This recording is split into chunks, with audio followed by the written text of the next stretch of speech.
بسم الله الرحمن الرحيم سيدا ogtahay ba waxa jira shir weyn oo la soo abaabulay oo muddo la soo abaabulay oo ilaa ay 40 iyo wax ka badan dawladda soo qayb galeen oo looga hadlayo arrimaha Soomaaliya qaybaha qaabilsan security-ga iyo piracy-ga iyo maxaa la yiraahdaa dib u dhiska gobollada iyo degmooyinka waxyaabo ku saabsan looga hadli doono dawladda Soomaaliya waxay u soo qaybgashay level ilaa heer madaxweyne heer prime minister iyo heer wasiiro waxaan rajaynaynaa Ilaahay ma inaan waxa la yiraahdaa wixii fikradayda aan gudbino wixii shacabka aan ka nahay ay qaali ka yihiin aan gudbino waxaan aaminsanahay inuu waxa la yiraahdaa shaqaas u dhamaan doono guud بسم الله الرحمن الرحيم الحمد لله والصلاه والسلام على سيدنا محمد وعلى اله وصحبه اجمعين سيد وزير الشاقي شركه waxa shirka ugu horeeyay Soomaaliya loo qabto ilaa konton dhawaad dawladda ka soo qayb galeen waxa loogu talagalay waxa waaye in attention adduunka lagu soo jeediyo Soomaaliya inta wasiirka uu sheegay piracy-ga iyo terrorism-ka iyo dib u dejinta iyo dib u dhiska iyo wax kasta oo ku saabsan Soomaaliya ayaa loo hadli doonaa ilaahna waxaan ka rajaynayaa inuu shirka lagu guuleysto oo Soomaaliya dhan wada qanciyo waxaa farxad noo ah in maanta kulan taariikhi oo ka dhici doono magaalada London bishu markay tahay 23 bishan Febraayo shirkaas oo ay soo abaabuleen dawladda Ingiriiska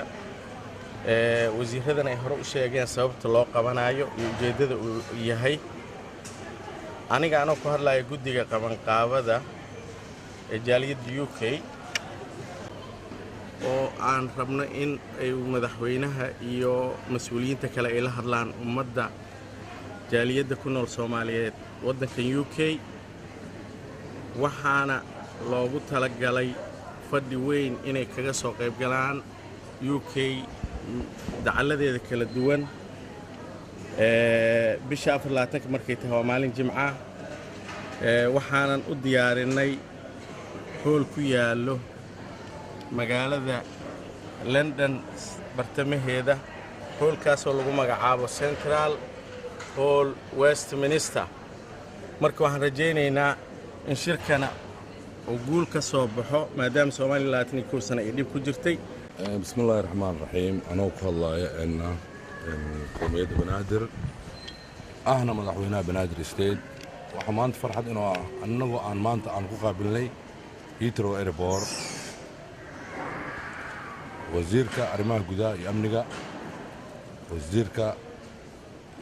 ولا جديو كورينتا وواحد لسوق كوبي كرمانتا إن خيرنا فرحتنا وجرته ما أنا إسلهين لندن أيات قابلة المدحدين السرسرة مركا ويلكم بين لنا هاي مركوات مرلبات مرسدعات ويلكم ويلكم ويلكم السلام عليكم ورحمة الله وبركاته أننا وحنا هاي دليرة براروجينتا بهوينتا بنادر أو هل كان كسر دويسي وزيرك جيلاني نور إيكر صادر تدا وحنا هل كان وجوجنا سودوينتيسا iyo ka qaybgalkiisa annagana waa ka soo qayb galnay waa ujeedaan Ibrahim Alkidi uu taagan yahay Adnaan sidoo kale iyo Cismaan waxaan halka u imaanay inaan ismuujino inaan nahay dhalinyartii u soo istaagtay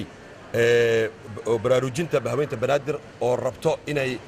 mowqif fiican ay ka gaarto dadkeeda iyo odayaasheeda inay isku keento ay mudoobaan hal mowqifna ay yeeshaan. Assalaamu calaykum waraxmatullaahi wabarakaatuh.